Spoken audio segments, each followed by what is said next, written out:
the community build portion, like I think getting the Facebook group to what it was is one of my favorite accomplishments. Like it really is truly one of my favorite corners of the internet. And my resistance, as I described to you yesterday, is how do I migrate these people? Because like it's already a pain in the ass to move addresses because you're like, I got to tell my bank and I got to tell everybody that has my address and like I got to new checks and all this stuff. Like, but moving an entire group of people has just felt like this insurmountable challenge. But I feel like you had some really good advice for like how that transition can happen. So I'd love for us to recap that conversation.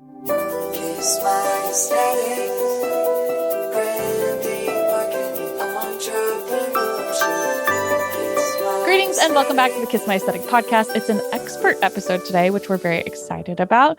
Murtaza, I fudged it. I knew I was going to. Dang it. Please tell me your name. I'm so sorry. All good. Murtaza. Murtaza is here. Thank you so much for joining us. We are going to be talking about your business Heartbeat today. But for anyone who doesn't know you or your business yet, will you please tell us who you are, what you do, and who you help? Absolutely. So I'm Murtaza. I'm the CEO of Heartbeat. And what we do at Heartbeat, we built an all-in-one platform for community builders, for creators, solopreneurs, folks that are trying to build paid communities online and don't want to be stitching together 12 different tools. So we bring together the courses, the chats, the events, the payments, the workflow automations all under one roof. And we have an AI agent in the background that you can just talk to, just like you would a co-founder, to actually help you build this thing.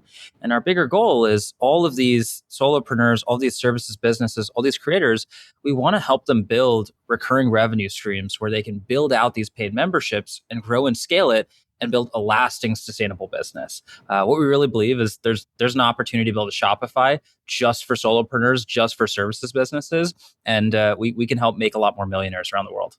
Oh, we love the sound of that. And it's very much in alignment with a lot of the conversations we've been having on the podcast, which is kind of this difference between building a following or building real community, which I know we're going to get into. But before we dip into all of that, I would love to hear your backstory and how you ended up here, because you've had quite the experience, quite the roller coaster between different tech startups and really understanding the space and understanding community building on behalf of brands. So can you tell us kind of back to the early days, kind of your background, how you got started and how you ended up here? Look, the short answer is I've been in communities since I was a kid. I grew up as a Muslim kid in the deep South in Georgia after 9/11. Like, let's call a spade over here. Like, I was making all of my friends online. Like, these were like video games. We're talking Neopets. We're talking RuneScape. Like, it was all online friends. I remember running home from school and like jumping online, and that's where I'd hang out with people. So from a very young age, I was like completely internet native, went to school at Georgia Tech, ended up starting a bunch of different organizations there. And what I found was that if an organization didn't have a financial plan in place, they didn't have an operational plan in place, it didn't matter how well they were going to serve their members, they were just going to be dead in 2 years. Like, you have to have these really structural pieces there, or else there's no way to continue past like, your nights and weekends and the goodness of your heart. And so at the age of 19, I ended up raising over $100,000 in sponsorships to help support a lot of these organizations. And I got to see that, hey, you can actually build some really meaningful stuff, but you have to figure out, how do you build in these revenue streams to allow these organizations to actually have the support that they need. From there, I was running a business organization, and that led me and my co-founder Mayhol to build our first company, Career Blitz. We started off as a job board where you could one-click apply, grew that to 25,000 users, and then shifted over to an AI recruiting product that we worked with about 35 later stage companies supporting their hiring. After that, I ended up going and joining Georgia Tech Startup Accelerator as a partner for them. I was the youngest partner they'd hired at the age of 24. And I didn't know it, but after I joined, I realized like they're actually one of the largest startup accelerators in the world. Over 1,000 startups in their portfolio. And within week 2, we had just switched from in-person to virtual, right? COVID had hit. And so my job title kind of switched from just being a partner to help this group of startups get to the finish line to actually becoming head of community and figuring out, how do we build value and how do we build connection across these hundreds of founders that we serve? And what we found is when we did community really well, every number across the board was increasing. The acquisition amounts were going up, the fundraise amounts were going up, the revenue amounts were going up, but doing it was really, really hard. We're stitching all these tools together. We're jerry-rigging all these tools. And my co-founder and I kind of looked at each other and we're like, hey, I think we can do this better. And that was really the initial seed of Heartbeat is, hey, let's build a place online where anybody can come, bring their people, and create these really, really magical experiences where you actually facilitate, you foster the connection you want to see. It's so obvious that it's so needed also because there's such a monopoly of big tech, which we could talk about. We talked about that in depth recently, which is it's hard, right? Because I'm very much of the camp of like build it and they will come, but go where the eyeballs are, right? My marketing self says go where you know your people are, and my people are the ones that love a Facebook Marketplace deal, and they loved to be in the groups in those early days, and there was so much benefit to like the social learning aspect of being an online community added to the convenience factor of this is an app that they were already used to opening. This is where their friends were. This is where they could see the photos from, the night that they went to the club, and all their pictures get added on Facebook. And you're like combing through to make sure you don't look like, clearly I'm showing my age here of like being in college in like 2011 to 2015. But it was that place. And I think so much of this has now evolved that it's been hard for me as a business owner to figure out, okay, which tool do I use now? I'm very grateful that I got introduced to Heartbeat because this feels like a really, really strong solution.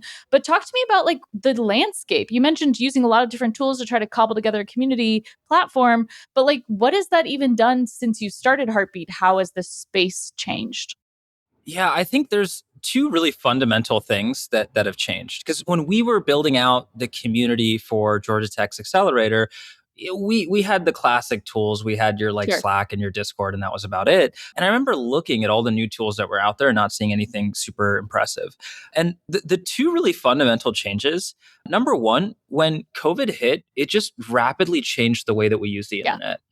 So what I joke around with is like I've been selling online on Zoom for like well over 10 years now. I remember having to like budget 5 minutes at the start of every single call to like teach people where all the buttons were, how do you click things. And now my like 81-year-old grandmother in India knows how to use like WhatsApp, FaceTime better today than any of my sales prospects did just like 5 years ago, right? Like it's such a rapid shift.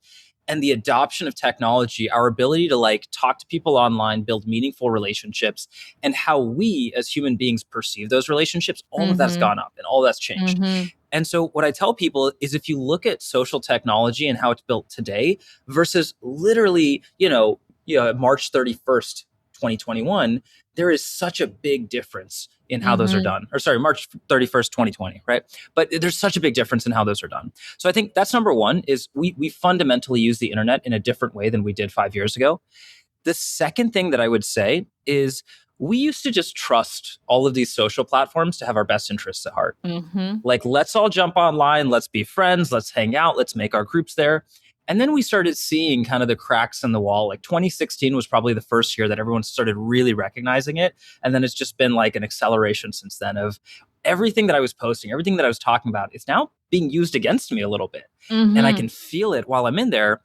And so what's happening, right, is people are leaving a lot of these traditional social media platforms. There's a lot of people jumping around, and you're not going to see anybody sticking around, especially as a creator, especially as a community builder, and being successful on any individual social platform for more than a 10-year time span. Like it's almost impossible at this point. And so now this question of like, hey, I just want to go where my members are. Well, it's like, damn, like that answer changes every 5 years. And so do we want to be at the whims of the technology that's given to us by these social providers? Or do we want to say, no, we've got to control our own destiny a little bit, right? And use the social platforms, right? Like use them to broadcast, to build the audience. But where that audience should live long-term is in an owned space. Like you should have control over the experience that your members go through, over the data that they share and how that data is used.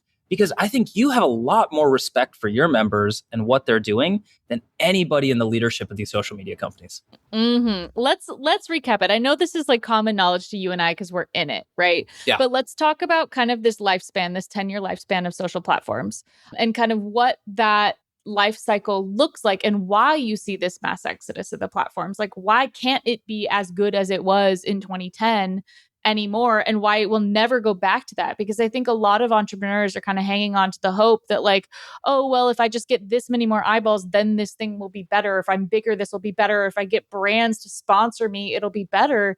And I think we're all kind of waking up to that, like to your point. So talk to us about like the general life cycle, an online social platform, and what knowing about that does differently to your like entrepreneur brain?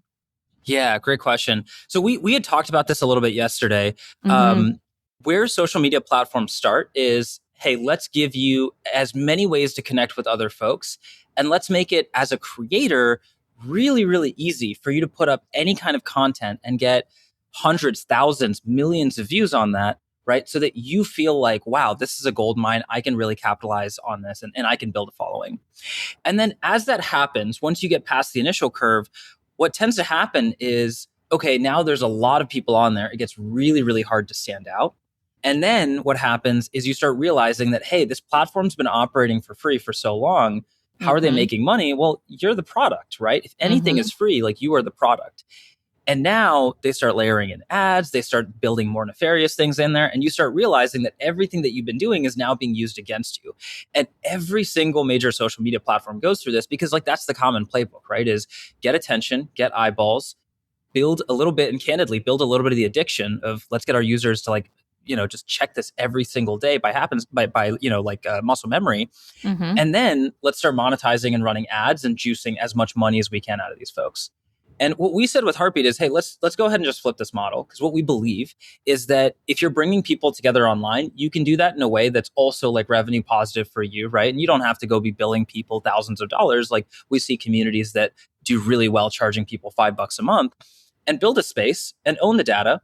And we can help you build all that out, and you pay us for the tools that we build. But that's a really simple relationship. You tell us Mm-hmm. what technology you want, we build it for you, you use it, and you bring and connect people together. And I think that was the initial shift that we started seeing is like, if we can break that revenue model that you see with the Sure. existing social media platforms, we can build a company with entirely different incentives. We don't have to juice as much money out of our users as possible. Instead, what we have to do is go to the people that are bringing others together and serve them as effectively as we can. So then talk to me about the features of Heartbeat, because I was pretty floored by how many different options there are within your platform. I've got to imagine it didn't start that way, and it's been a good amount of trial and error to get it to where it is. But it really does feel like a choose your own adventure kind of book, right? It's like, I want education, I want events, I want community conversation, I want people to have interactives and goals and achievements that they can reach within this platform. Talk to me about that. And then after that, I'm going to ask my curiosity of your revenue model, because I think we would love to hear that as part of it as well. But let's start with purely feature standpoint. What were the ones that you're like non-negotiable, this has to happen? And then how did everything else get layered on top of that? Absolutely. The way I'm going to answer that question too is I'm going to walk you through kind of one of our customers' journeys. Sure. So one of my favorite customers to talk about is a chef, celebrity chef. She cooked for Beyonce. Cool. She had the decision of like, hey, I don't want to be making my money from 6 to 10 p.m. cooking dinners in people's private homes, right? Like I want to be able to just like hang out and chill. And so she said, let me go ahead and build a community. I'm going to teach other people how to cook. I'm going to, answer their questions about how to prep meals. I'm going to make videos about how to create like chef quality meals that they can serve to their family. I'm going to do tutorials on knife skills. We're going to do live cook-alongs. And so she started doing this on like a Facebook groups. And then you add in the cook-alongs and that becomes Zoom links. And then you realize that, hey, we actually need some courses around this. So you go find an e-learning platform. And then you realize, hey, I actually need to charge $50 a month for this. So then you start integrating in Stripe links. And it becomes this just like mess of tools that all have to talk to each other. And so that was the use case that we wanted to build around, because what happens when you build a business like that is you can get to a little bit of revenue. You can make maybe like $1,000 a month, $5,000 a month, but something around the like $6,000 to $8,000 a month mark, everything starts to break. Like all of your tools stop talking to each other. There's so much data flowing back and forth that Zapier gets overloaded. And so then what happens is it becomes this like death by 1,000 paper cut situation. If you can't figure out how to build some operations into this, the whole thing feels like it's going to collapse. So we looked at businesses that were being built like that, and we said, hey, we can build something better. And so what that means is you have to have a place for conversation. You have to have a place for content, and you have to have a place for connection. So you have to chat, you have to be able to learn. So that's courses and content. And then you have to be able to meet other folks through live events. Those were the first three things that we said, let's build out. And then what we built out on top of that was, when you create these groups and these spaces, you also have to be able to subdivide it, right? So there are folks that are coming in, right? Say for this chef community, there's folks that are coming in that are beginners, and there are folks that are coming in, you can blindfold them, you can give them a knife and they can chop anything in front of you, right? And so you want to be able to subdivide these spaces and then cater the experience to each of these different member sets. And the very last thing is you want to be able to charge payments on top of that. Mm-hmm. Right. So we built in all these features knowing that this was the larger experience. And we started Mm-hmm. off with a lot of the like, hey, let's do communication, connection, and the content. And let's start with those three first. And then we'll build on top of that. And I think the thing that's really, really unique about Heartbeat is a lot of these platforms will kind of build this and say like, okay, you have these like little toggles and features and you can customize this like 2%, and then that's about it. And with Heartbeat, we said, honestly, like these businesses know how they want to build. We have to give them flexibility so that they can try and test things out. And we have to do it in a way where you're never locked into your decisions, right? Because Mm-hmm. what got you to your first $1,000 in revenue is different from what gets you to your first 10,000, your first 100,000, your first million. And so we said, let's build it as Legos and building blocks that you can build, you can break apart, you can change. And that's the thing that's so unique about Heartbeat is just the way you build. It literally feels like you're putting Legos together. Cool. Cool. No, it seems so customizable in a way. And I think even the way that I've been running the Facebook group, the Kiss My Aesthetic Facebook group, to now, as I was describing to you, is like I had very strict rules. I had very, very strict, you cannot self-promote. If you are found violating the rules, you're gonna get kicked out. Like my clients get special privileges because they're clients. And also that it was a place of like you couldn't just put job postings. I didn't want it to become this Facebook group like so many that we've seen that have 200, 300,000 members, and it's just chaos, absolute chaos. So to me, I'm always like a smaller group of more dedicated and involved individuals is always more valuable than like a huge community that you can't help to guide in any type of way. And it's just a free for all because then it's like, it's overwhelming and you don't know who's a scammer and who's not a scammer and all these things.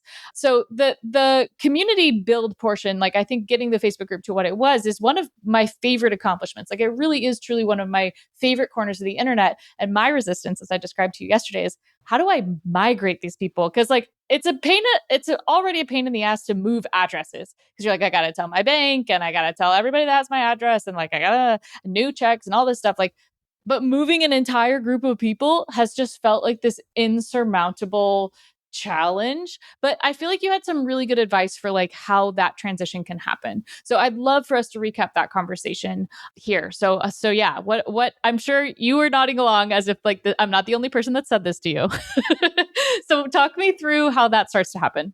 Yeah, absolutely. I think there's always this big question of like, okay, we lived here for so long. Like, how much are we going to lose? How much is going to break if we decide to move to a new place? Yeah. And what I will say is the easy piece of that is actually things like the content and the payments information and all of that. Like that, we can help you migrate pretty easily, and it's a really seamless process. The bigger question is how do we bring our users on? And most importantly, we've already built this habit with them of when I have a question for the like KMA community, I know exactly what app on my phone to open. I don't even have to think about it, right? I can be looking somewhere else and I can just like tap it with my thumb. So that's the thing that we have to figure out how to do better. And my answer to you yesterday and my answer to like everybody that I generally talk to is we have to figure out how to build a density of value in the new place, right? Because water's going to flow downstream. If we can make it so that, hey, in the Facebook group, we got A, B, and C, but in this new Heartbeat space, we're going to get all the threads and the chats that we had, all of the events that we had. We're also going to now have a content library. I'm going to take some of that content and I'm going to build dedicated courses inside there. By the way, you can make choices inside the community. And now we're actually going to auto match you to people that are in the same geo. We're going to auto match you to people that are in the same industry so that you can actually build more relationships and more connections. And then what we're going to do is then we're going to start taking the geographic information that we have and start building in-person events so that you can actually show up live. We know how much in attendance that we can get by doing an event in San Diego versus Los Angeles versus New York. And then we can start building that out, right? That's the big thing that is going to get people to actually switch. Is it's not just, hey, we're moving off of Facebook and onto Heartbeat. It is, hey, we found this place where we can build the most amazing experience for the problems that you're facing, for the things that you're trying to learn. And here's how incredible it looks. And here's how quickly you can start solving problems. Now it becomes a much easier conversation. And then tactically, what you end up doing is saying, hey, we're not going to just like overnight say, no more Facebook, move over to the new place. But we do this in a way that's gradual and respectful of people's time. So like the first probably depends on the size of the community, right? So we talked about the KMA community, but we've even helped communities as large as like 100K, 200K, 500,000 people shift over. And so anywhere from like 2 weeks to like, I would even say like 30 days, max like 2 months, we start softening the ground and we get people excited. We bring your most active members from Facebook into Heartbeat. We get their buy-in and their seal of approval that, hey, this is a really, really great space and I'm going to be excited to be here, right? Because now the people that are building the most content, that are the most engaged, for a fact are going to be there. In addition to that, what they can start doing is as they're commenting in the Facebook group leading up to this migration, they're going to tell everyone that Facebook group is good, but man, you guys have no idea what's coming next. Like this is about to be exciting, right? So like we want them to start sharing a lot of that excitement and we want to co-build alongside them. And then when we actually do the official launch date, we want to do that through a live event where we can bring everyone together. We can generate that excitement. And in the last 15 minutes, the last 20 minutes of the call, we can drop in the sign up link and get them all to sign up at the same time. Because that way, if we have 30 people on the call, if we have 50 people on the call, 100 people on the call, it's going to feel like a community of 300 or 500 or 1,000 because everyone signed up at once. And then you get the density of activity that happens there. And then long-term, what we do is we start cross-posting, is we take everything that happens in Heartbeat, all the new events, and we post them into Facebook. Every week, we'll take one conversation, we'll screenshot it and post it into Facebook and be like, hey, look at all the amazing conversations that are happening in Heartbeat. We change the cover photo, right? We use all those Facebook notifications to still get in people's faces where we can, but then we want to pull people over to Heartbeat slowly and surely. And that's what I find is like you do these migrations and people think it's just like, hey, let's post a link once and then that's it. But it's like there is a way to really nicely handhold people. Yeah, like over those 3 months, get them acclimated, get them excited. And then that way, it doesn't feel like you're asking people for something of just like, oh, I'm asking you for your time. And I know this sucks. You have to move over, create your new account and all that. It's like, no, there's all of these really amazing things that I've centralized and put together for you. And you are going to be so excited when you jump on. And the time to value here, like within 5 minutes, you're going to find something that's valuable and that helps move you along in the journey. So that's the way that I kind of help people structure migrations when we're working with them. Yeah, I think it's, like I said before, it's changing the user behavior. That's the hesitation point for me. That's like the friction point. It's like, but we know that it can be done. Like there was a time before TikTok existed and now TikTok is like my favorite thing that's ever happened. Like there's a way, like Threads is another example. It's like there was a way that even Instagram introduced Threads that you could just seamlessly carry over your followers. Like it's like, well, might as well try this. And the exposure and the social learning that happens on new platforms to me is always exciting. And being an early adopter has always served me well. But I want to go back to one of the questions I had before, which is we know the Facebook business model, which is the user's the product, the brands, they then charge the brands to put the brands in front of the user. Then the user's like, ew, gross, my whole feed is ads. I don't want to be here anymore. And you're always kind of like chasing this addictive high of your first hit, right? Like when you get that first viral video or you get that first, you're like sticking with people and then you're never really going to ever catch that again because it's not going to happen again. So with that business model in the rear view, what is the Heartbeat business model and how does it address some of those problems of like kind of, to use like the terminology from Jon Favreau's episode of Offline, the enshittification of the internet, which I just think is so smart. But how does Heartbeat tackle that from like your guys' business side? Yeah, so we have a really simple pricing model. We have 3 tiers and it's different features in each tier.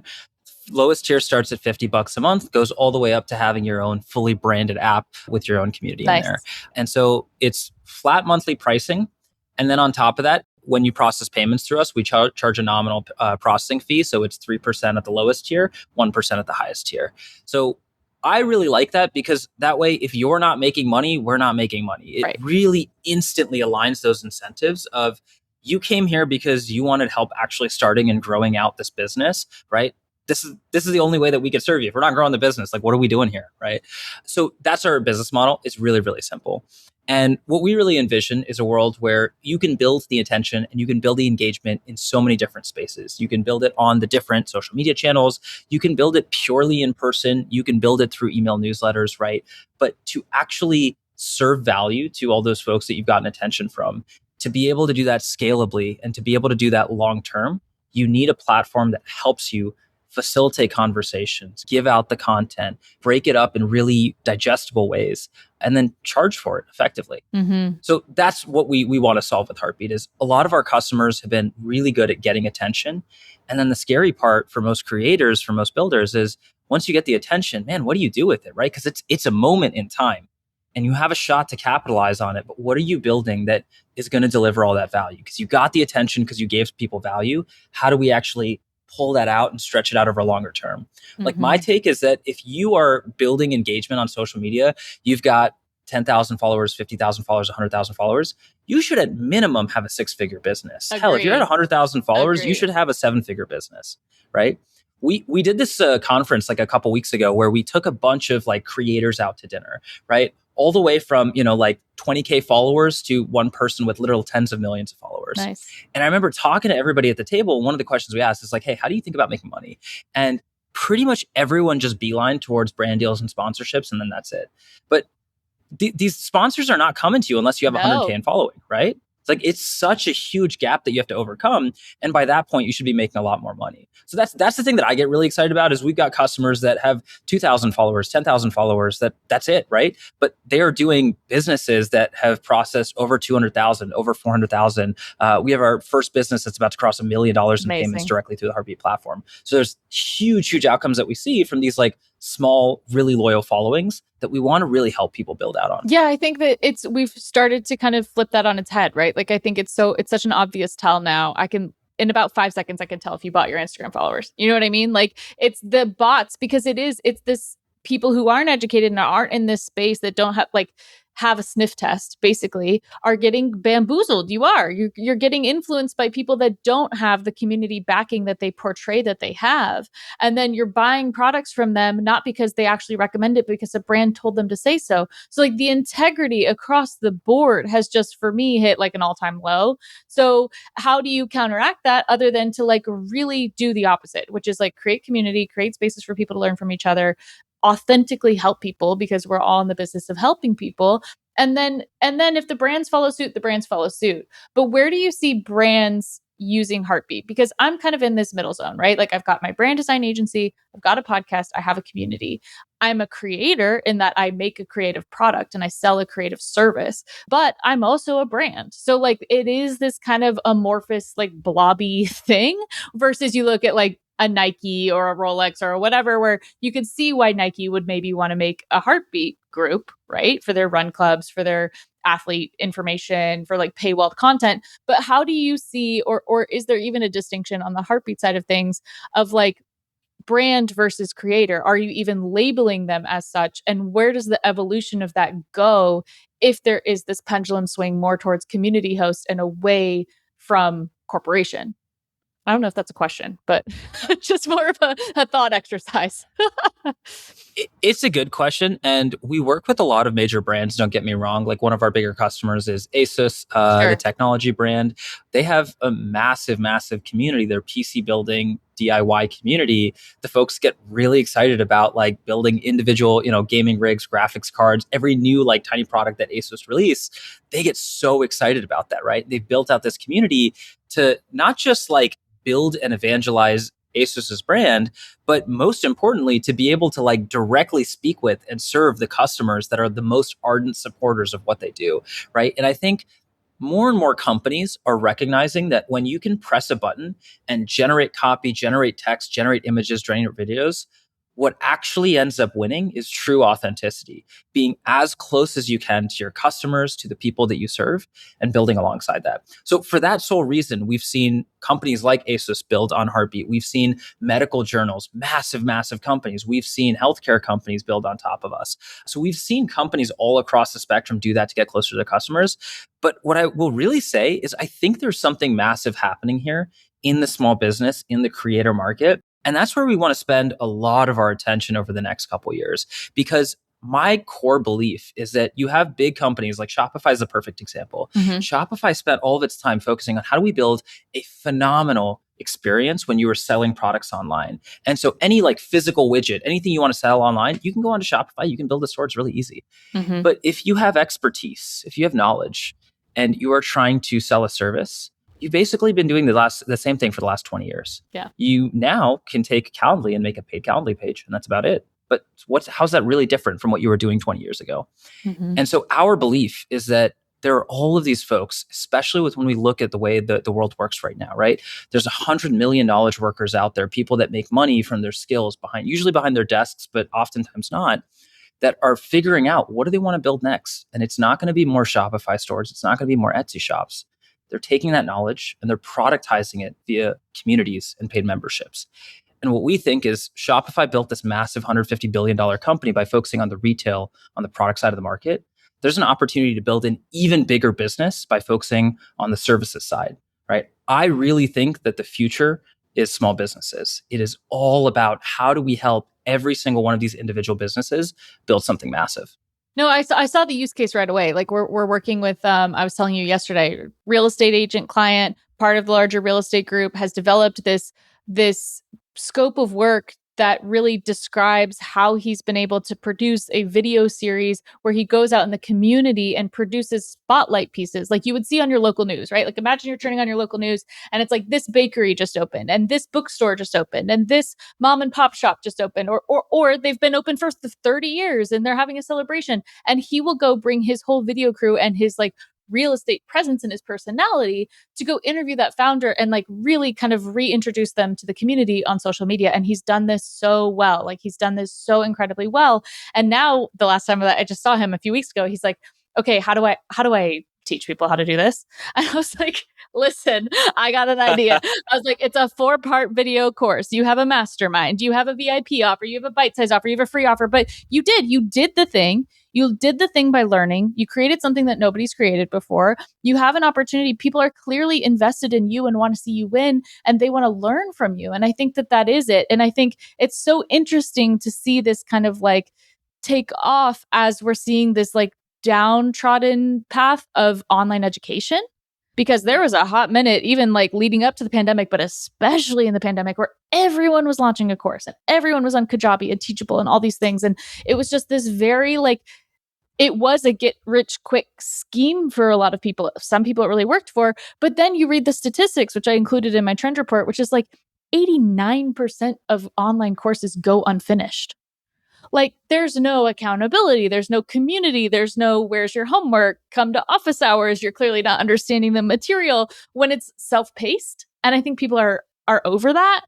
What are your big thoughts on like online education? Because I know the content and the education is a component of Heartbeat, but having all those other features stack on top of it, I feel like would make people more successful.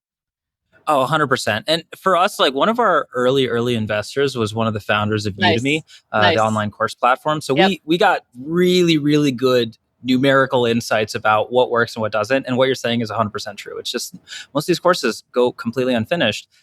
But what happens is when you build in social components into learning, you start to see the completion rates skyrocket. And that's because us as human beings, like we inherently learn in a social way. Like we talk through things and that's how we figure stuff out. Like that's why we did the like dreaded group projects in high school, because it actually does work in terms of like reinforcing that when you have to debate ideas and have conversations about it. And there's a ladder to which you can build this up, right? Like you can build out a course and then you can build out a community on top of it. And then you can do like weekly office hours so people can ask questions live and learn from the questions other folks are asking. You can build in live lectures. And so you can start growing that as well. And then on top of that, you can build in like public assignments so people can chat back and forth with each other. As soon as they submit an assignment, it becomes a community post, right? So there's this whole ladder along which you can grow. And now what happens is you start to see the course completion rates go from about 5 to 8% to 85, 90%. Wow. It's a huge jump because you're like hand-holding and guiding people through and you're addressing the different ways in which people learn. And there's the accountability factor. Like I show up way more consistently to the gym when I know my friends are going to be there. Yeah. And You look, know? there's business economics behind it too, right? Like if you get like a higher completion rate, guess what? People are way more likely to buy course number 2 from you if they completed course number 1. Of course. Also, you will sleep better at night knowing that people actually did your course, right? Like you're not just like selling snake oil, you're selling something that's actually moving the needle for folks. To kind of wrap everything full circle and talk about what I am actually most excited about Heartbeat is how easily you can take that online conversation to in person. You mentioned about like the kind of the geotags and like being able to set up events, like little satellite events, but to zoom out of like and look at the human experience and look at what it is that we're doing here, right? And like how technology plays a role in the next 10, 15, 20 years of business, of like doing all of this, hoping that like Elon Musk doesn't like absolutely blow up the internet, which could happen. It could happen. Where are you? What are you excited about? Where does your brain go of like the evolution of this and the evolution of community, the evolution of I know it's a lofty question, but literally human relationships via this business avenue? Well, let's just state it up front that no one's going to blow up the internet. Are you There's sure? no way. The internet Are is you way sure? too I'm powerful and scared. way too magical. Oh my gosh. There is you got a couple billionaires in one corner, but I Sure. promise you a couple billionaires cannot fight off the thousands, hundreds of thousands of engineers that are like, hell no, we're going to rebuild it if we need to. Okay, that does make So me feel better. that's the That makes exciting me part. feel better. Right? Like you got to remember, there's all these nerds online that their Sure. entire childhood was online, right? Sure, So sure. there's a lot of people. So the question that you asked is, how does the internet sort of change with where we're at right now? There's so much stuff going on. What you and I had talked about was how we see people on Heartbeat shifting and building out these like larger digital communities first, and then actually shifting and building in-person events as well too. One of our customers, I'll do a quick shout out to Allie. She runs a community called Level Up Ladies for ambitious women that want to really drive forward in their career. She really pushed us to do a lot more for our in-person events because she was like, Murtaza, I'm hosting all these in-person events in Chicago and I need tech that helps support this. And so Heartbeat's actually pretty damn good at supporting your in-person events, helping you build tickets, helping you build different things that you need, attendance limits, things like that. But that's one of the things that we find is once you build up that critical mass online, with Heartbeat, you can then really nicely choose, hey, these are the different geos that I'm seeing a lot of people join in, a lot of people in San Diego, a lot of people in Chicago. Okay, now let me build out some in-person events around this and let's like really, really amp this up. Let's build out in-person events where we can connect people, we can build a relationship, and we're just going to see that get more and more exciting within the community. Where I see a lot of this technology going is we're sort of at this interesting inflection point where as more and more AI tools are used to create candidly just slop and really, really crappy content on the internet, humans are also going to get better and better at realizing that either one, this is AI generated, or two, these are spaces that really allow AI generated content, don't do anything to stop it. So I'm just going to stop paying attention to that because why would I want to be there? And the places that win, right? It goes back to that point about authenticity. The places that win focus on authenticity. And how do you bring in people that actually connect with each other? How do you know that in a space you're always talking to another human being? And that's a lot of what we spend our time building out in Heartbeat is, hey, we'll use a little bit of AI to help you as an admin do things, right? Set up spaces, set up automations, groups, but we're never going to use an AI to talk to your members because that should always be human. That should always be you. So I think that's the change that we're going to see is actually, I think there's going to be a rubber band snap and we're going to see a much bigger push towards authenticity, towards real connection, because people are just going to crave it so much more when all of this AI slop comes to a head. Yeah, I think it's like poison in the water, right? Like I think you get this, we've got this bad apple, it's starting to ruin the bunch, and people are like, well, to hell with the apples, I'm out of here. Like it just is, it's unfortunate, but it's also like, I think part of this life cycle, this like evolution and death and rebirth of what online community looks like. So I'm always so excited to be like in it with founders that are passionate and like seem like they've got, things going in the right direction, which is really, really exciting. So I thank you so much for coming on and sharing today about all of that. Where can everyone find, follow, get more information about Heartbeat? I think, again, I'm very intrigued. I'm definitely going to be setting up Kiss My Aesthetics something over on Heartbeat very soon. So that announcement will be coming shortly on the podcast, I'm sure. But where can everyone find more information? Yeah, great question. So the best place to go to is directly to our website, heartbeat.chat. We've got a YouTube channel with a ton of content. We run different tutorials with experts. We do town halls, ton of great stuff that's there. It's going to be at heartbeat_chat on YouTube. And then go check out our LinkedIn page as well. We push a lot through there. So we're pretty active on both LinkedIn, on YouTube. Our partnerships lead, Alyssa, is trying to get us to expand a little bit more. And then the website's a great place to go. If you just want to get started, you want to kick the tires on stuff, go to heartbeat.chat. Well, and hey, shout out to Alyssa who came from the Facebook group. So to bring it all back around, you know what I mean? Like but it's exciting. And Murtaza, thank you so much for explaining all of that. Guys, please, if you like today's episode, if you're curious about it, everything will be linked in the show notes. Please send it to a friend, save it, share it. I know I'm going to be telling all my clients about it because this just feels like a really, really great, hopeful solution. And thank you for quelling my fears about the internet because it's a panic that I have like quite often. So it's good to know there's more good nerds out there that are going to keep this thing alive. Oh, totally. There's a lot of good nerds out there. And here's the thing that I always say to people is like humanity always moves forward, right? True. And whether or not we stumble a little bit here and there, if you look at larger time spans, right? And it's hard to do when things feel kind of shitty like they do today. But things move forward, right? And so it's like, I think that's the nice part is there's always a lot of silent builders that want to see the best for the world and want to create the best for people. And that's always going to win. Absolutely. Well, thank you so much, guys. If you loved the episode, like I said, don't forget to leave a comment, follow us on all the socials, and we'll catch you next time. Murtaza, thank you. Thank you for having me. Bye. Take care.